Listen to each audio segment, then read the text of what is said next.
اور یورپ میں بھی جو عوام کا مزاج ہے وہ بہت تیزی سے تبدیل ہو رہا ہے، بہت زیادہ پریشر ہے ان تمام ممالک میں کہ بھئی اب اس کو جنگ کو ختم کریں،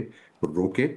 تو وہ پھر ٹرمپ کے ہاتھ میں ایک بڑی اچھی اپرچونٹی آ گئی کہ بھئی اب تو حماس نے مان لیا، اب ہم جائیں نیتن یاہو پہ اور اس کے اوپر پریشر ڈالیں۔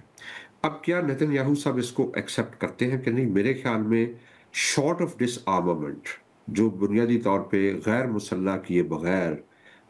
اسرائیل اس کے اوپر نہیں آئے گا، اور وہ حماس کے لیے غیر مسلح ہونا ایک تھوڑا سا مشکل عمل ہوگا۔ میرے خیال میں وہ اس کے اوپر بہت آسانی سے مانیں گے نہیں۔ دوسری چیز یہ ہے کہ جو نیتن یاہو کا جو پلان انٹرنل، جو ابھی مڈل ایسٹ آئی کی بھی ایک سٹوری آئی ہے، اس میں بڑا کلیئرلی ڈسکرائب کیا گیا ہے کہ کیسے دو طرح کی لائنز بنائی جائیں گی، ایک یلو لائن ہوگی اور پھر ایک ریڈ لائن ہوگی، اور جو جی ریڈ لائن ہے وہ اس کے اوپر اسرائیلی فورسز آلریڈی موجود ہوں گی، اور درمیان میں ایک بفر ہوگا، اس بفر کے بعد جو انٹرنیشنل فورسز ہیں وہ اس کا انتظام سنبھالیں گی۔ تو یہ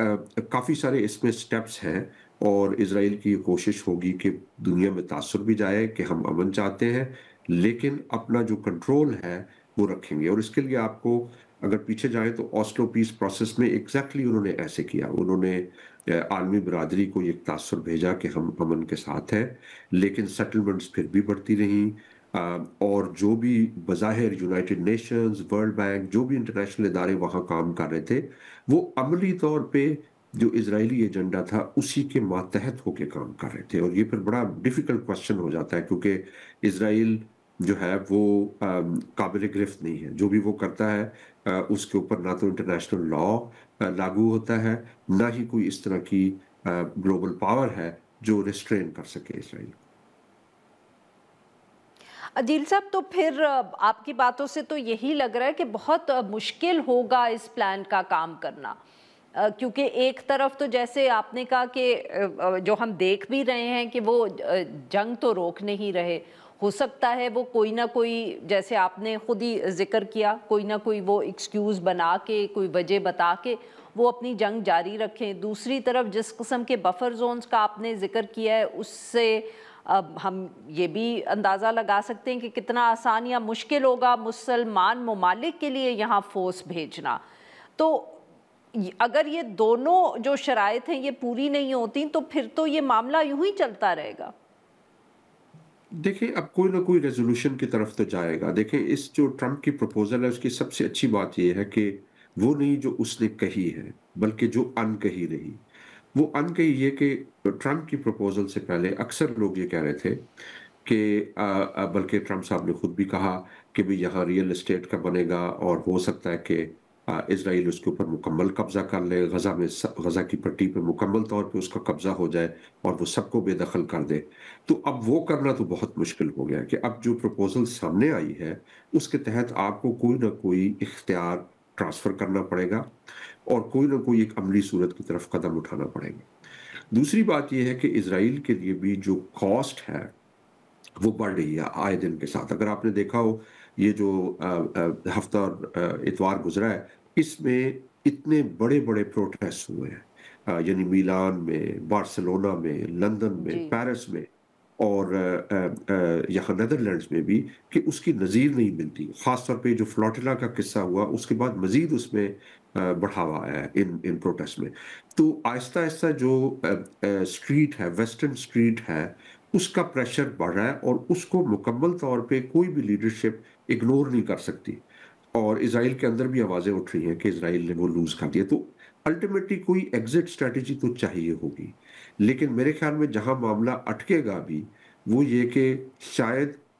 ہاسٹیجز جو ہیں وہ زندہ یا جو مردہ ہے وہ ایکسچینج ہو جائے، لیکن جو ڈس آرممنٹ ہے، یعنی کہ اسرائیل، یہ جو حماس ہے وہ غیر مسلح ہو جائے، وہ ایک بہت بڑا ہدف ہے اسرائیلی حکومت کا۔ میرے خیال میں اس کے اوپر کافی زیادہ یعنی بیک اینڈ فورتھ ہوگی، اور اس میں تھوڑا وقت لگے گا اس پوری چیز میں۔ عدیل صاحب، اگر میں آپ کی بات صحیح سمجھی ہوں تو آپ یہ کہہ رہے ہیں کہ دباؤ اسرائیل پر بھی ہے، دباؤ امریکہ پر بھی ہے، اس کی وجہ سے جو ہاسٹیجز ہیں ان کا ایکسچینج تو غالباً ہو ہی جائے گا، مگر اس کے بعد آگے کون سے قدم لیے جائیں گے یا نہیں لیے جائیں گے اس پہ کچھ کہنا مشکل ہے۔ یہ بالکل صحیح کہہ رہی ہیں آپ، اور اس میں ایسے ایک تو یہ ہے کہ جو غیر مسلح ہونے کا ہے عمل وہ کافی ڈیفیکلٹ ہوگا حماس کے لیے۔ اس کے علاوہ یہ جو انٹرنیشنل ٹرسٹی شپ کا ذکر ہو رہا ہے کہ بھئی ہم ایک بڑی بڑی ایڈمنسٹریشن کے اندر رکھ دیں گے، اس میں دو باتیں جو ہیں وہ بڑی قابل گرفت ہیں اور زیادہ اس کے اوپر بحث ہو رہی ہے۔ ایک تو یہ کہ جو ٹونی بلیئر صاحب کا نام آیا ہے وہ میرے خیال میں نہ صرف یہ کہ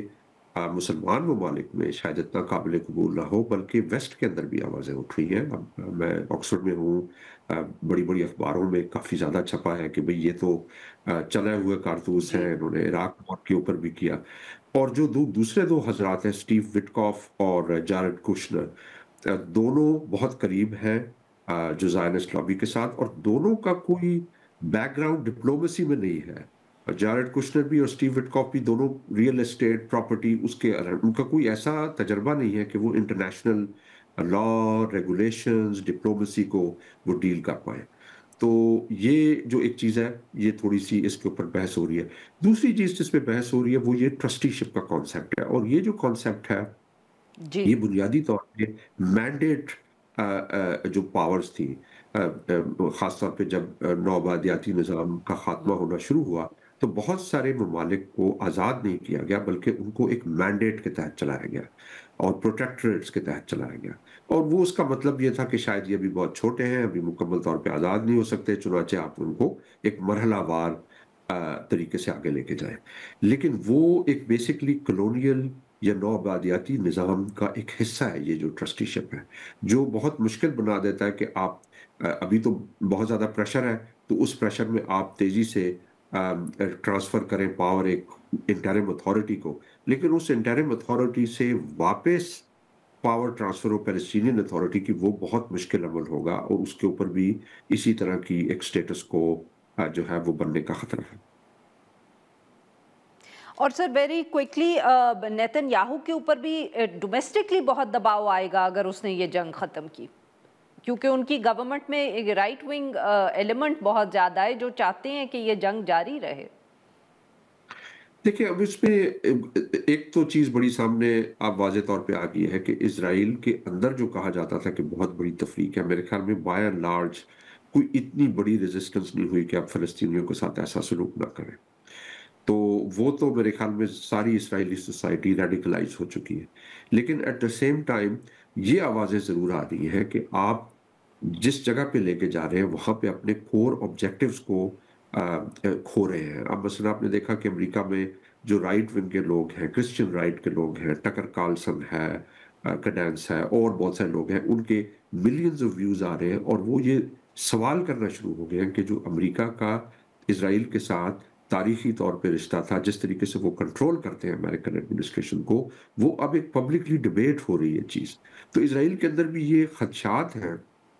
ایسے کہ جس میں وہ یہ کہتے ہیں کہ اس کا اینڈ آؤٹ کم کیا ہے۔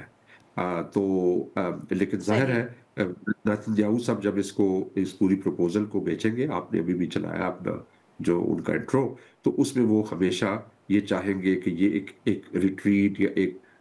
ہزیمت کے طور پہ نہ دیکھا جائے کہ ہم ہار گئے، بلکہ ہم نے کوئی ایک کنسیشن لی ہے اسرائیل کے لیے۔ بہت بہت شکریہ سر، آپ نے یہ وقت نکالا۔ ناظرین یہاں پہ لیتے ہیں ایک چھوٹی سی بریک، اور جب ہم بریک سے واپس آئیں گے تو ہم بات کریں گے معیشت کی۔ IMF سے مذاکرات بھی جاری ہیں، پرائیویٹ سیکٹر سے بھی کچھ اچھی خبریں نہیں آ رہی، so we'll try and take a comprehensive look at that.